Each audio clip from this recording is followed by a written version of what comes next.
मित्रांनो, तुम्ही जर या चॅनलवर नवीन आला असाल तर चॅनलला लाईक आणि सबस्क्राईब करायला विसरू नका आणि बेल आयकॉन प्रेस करायला विसरू नका, म्हणजे माझ्या सर्व व्हिडिओची नोटिफिकेशन तुम्हाला लगेच कळेल। मित्रांनो, माझं नाव श्रेयश आहे आणि हा अनुभव मला काही वर्षापूर्वी आला आहे। तेव्हा मी माझ्या काकांच्या घरी म्हणजेच पुण्याला आलो होतो। माझ्यासोबत माझी आई व वडील व माझा एक लहान भाऊही होता। माझ्या काकांच्या मुलग्याचा लग्नाचा साखरपुडा असल्यामुळे आम्ही 2 दिवसा अगोदरच मुंबईहून पुण्याला आलो होतो। साखरपुड्याचा कार्यक्रम आटपल्यानंतर आम्ही सर्व घरी जाण्यासाठी म्हणजेच मुंबईला जाण्यासाठी निघालो। पुणे ते मुंबई साधारण आमच्या गाडीने जायला आम्हाला 3 ते 4 तास लागत होते। त्या दिवशी रात्री साधारण 10 वाजता आम्ही पुण्यावरून मुंबईला जाण्यास निघालो। पुण्यावरून जेव्हा आम्ही निघालो तेव्हा काही वाटत नव्हते। हायवेने सर्वच वाहनांची लगबग होती, पण नंतर 1 ते 1.5 तासाचा प्रवास झाल्यानंतर मात्र हायवेने वाहनांची गर्दी थोडी कमी वाटू लागली। माझी आई व वडील आणि माझा लहान भाऊ हे तर सर्वच झोपी गेले होते। मी एकटाच ड्रायव्हिंग करत रस्ता पार करत होतो। आता साधारण रात्रीचे 12 वाजले होते। हायवेच्या आजूबाजूला फक्त काळाकुट्ट अंधार दिसत होता। मी केव्हापासून ड्रायव्हिंग करत असल्याने मलाही आता ड्रायव्हिंग करायला कंटाळा आला होता, पण माझ्याशिवाय ड्रायव्हिंग कोणी करू शकत नव्हतं। म्हणून मी थोडं हलकं होण्यासाठी हायवेच्याच कडेला आमची गाडी थांबवली आणि थोडं हलकं होऊन तिथून परत मी माझी गाडी घेऊन समोरच्या प्रवासाला निघालो। मी तिथं आमची गाडी थांबवल्यामुळे माझे घरचेही आता झोपेतून उठले होते। तेही आता माझ्यासोबत काही गप्पा गोष्टी करू लागले। आम्ही आता थोडं समोर आल्यानंतर समोरच काही अंतरावर एक मुलगा आणि त्याच्यासोबत एक स्त्री होती आणि ते दोघेही रस्त्याच्या मधोमध उभे होते। तो मुलगा माझ्याच लहान भावासारखाच वाटत होता। मी आता त्यांच्याच काही अंतरावर माझी गाडी थांबवली तर आई म्हणाली, अरे कोण आहे हे आणि एवढ्या रात्री इकडं या हायवेला काय करत आहे? असे असंख्य प्रश्न आमच्या सर्वांच्या मनात उमटत होते।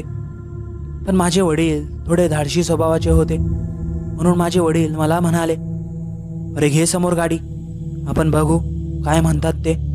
म्हणून मी माझ्या वडिलांना लगेच म्हणालो, तुम्हाला माहीत नाही का, या रस्त्याने खूप विचित्र प्रकार घडतात। काही लोकांना तर या रस्त्याने भूत वगैरे पण दिसले आहे। त्यावरच माझे वडील माझ्यावर रागावून म्हणाले, अरे भूत वगैरे काही नसते, तू समोर घे गाडी, बघूच दे कोण आहे ते। म्हणून मी आता आमची गाडी समोर घेऊन त्यांच्याच काही लांब बाजूला आमची गाडी उभी केली। आता ते दोघेही, तो मुलगा आणि ती स्त्री आमच्या गाडीजवळ येऊ लागले। मी थोडं घाबरतच गाडीचा काच खाली घेतला। काच उघडताच ते माझ्याच गाडीच्या खिडकीत उभे होते। हे जरा मला विचित्रच वाटलं, कारण आता तर ते माझ्या खिडकीजवळ येतच होते।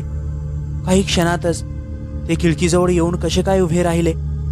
मी आता मनातच हा विचार करत होतो तर माझे वडील त्या बाईसोबत आणि त्या मुलग्यासोबत बोलू लागले, कोण आहेस तुम्ही आणि एवढ्या रात्री इकडे या हायवेला काय करत आहे? तर ते बाई सांगू लागली, अहो मला माझ्या सासरच्या लोकांनी आणि माझ्या नवऱ्यानी मला घराबाहेर काढलंय, म्हणून माझा मुलगा आणि मी 2 दिवसापासून इकडे तिकडे फिरत आहे। पण आता आम्हाला आमच्या घरी जायचं आहे। समोर काही अंतरावर आम्ही शेतात राहतो, तर तुम्ही मला आणि माझ्या मुलग्याला सोडून देणार का तिथपर्यंत?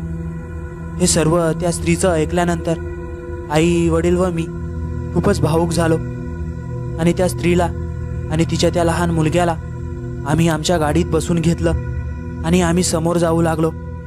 पण आता अचानकच माझ्या लहान भाऊला उलट्या होऊ लागल्या। तो जोरजोरात ओरडून गाडी थांबवण्यास सांगत होता। त्याला अचानकच काय झाले काही कळतच नव्हते। मी लगेचच गाडी तिथं थांबवली आणि त्याने लगेचच गाडीचे गेट उघडले आणि तो गाडीच्या बाहेर आला आणि ढसाढसा उलट्या करू लागला। तो पाणी वगैरे पिऊन थोडा शांत झाला, पण मला त्याच्या चेहऱ्यावरून असं वाटत होतं त्याने काहीतरी बघितले। म्हणून मी त्याला सहज विचारले, अरे काय झालं तुला? आता तर चांगला होतास, मग आता अचानक काय झालं? तो मला काहीच रिप्लाय देत नव्हता। माझी आई वडील आता माझ्या लहान भाऊची अशी विचित्र अवस्था बघून खूप घाबरले होते. आता आम्ही काहीच समोर आल्यानंतर तसाच काहीसा प्रकार माझ्या आईसोबत घडू लागला. आम्हाला हा 3 ते 4 तासाचा रस्ता खूपच अवघड जाऊ लागला. हे आमच्यासोबत काय घडत आहे काही कळतच नव्हते. आता काही समोर आल्यावर त्या स्त्रीला माझ्या वडिलांनी विचारले, तुम्हा दोघांना कुठं उतरायचंय? तर ते स्त्री विचित्र आवाजात म्हणाली, बस थांबवा इथं गाडी, इथंच माझं घर आहे.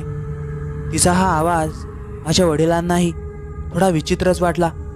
मी लगेच त्या हायवेला गाडी थांबवली आणि ती स्त्री आणि तो मुलगा गाडीतून खाली उतरले आणि आम्ही तिथून समोर निघालो.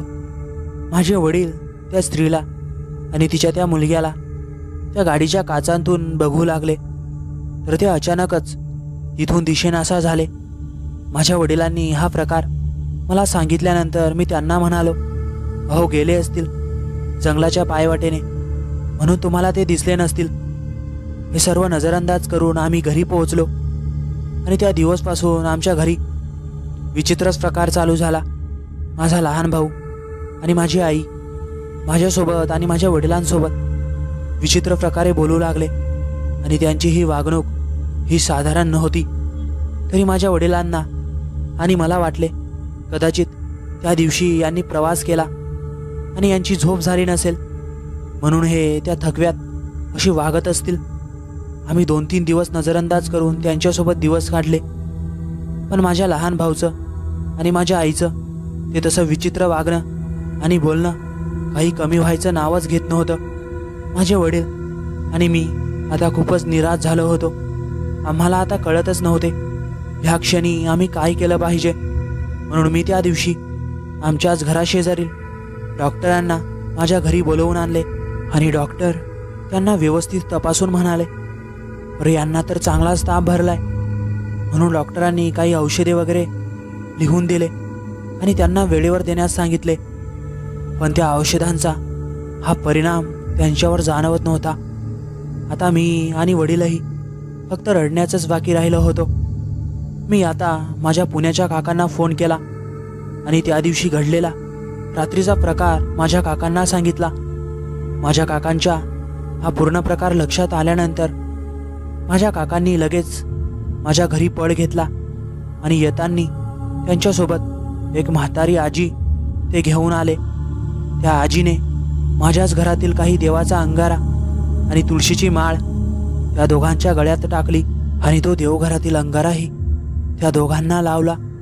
माझे काका आणि ते आजी 2 दिवस माझ्याच घरी राहिले. नंतर त्या 2 दिवसातच माझ्या आई व माझ्या लहान भावाची प्रकृतीत सुधार होऊ लागला आणि काही दिवसातच माझी आई आणि माझ्या लहान भावाची प्रकृती पूर्ण ठीक झाली आणि ते आजी आणि माझे काका पुण्याला निघून गेले.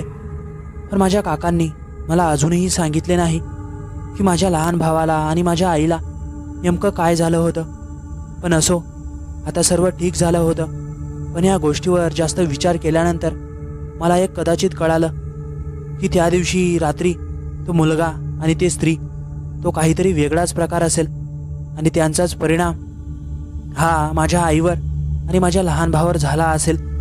आणि असेच काही दिवस उलटून गेल्यानंतर मी माझ्या काकांना या सर्व प्रकारांबद्दल विचारण्याचा प्रयत्न केला, तर काका मला ह्या प्रकाराबद्दल काही सांगण्यास नाकारत होते.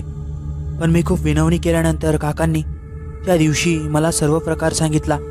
काका म्हणाले, अरे काही दिवसापूर्वी अशीच एक विचित्र घटना आमच्याच घराशेजारील स्त्रीसोबत आणि तिच्या मुलग्यासोबत घडली.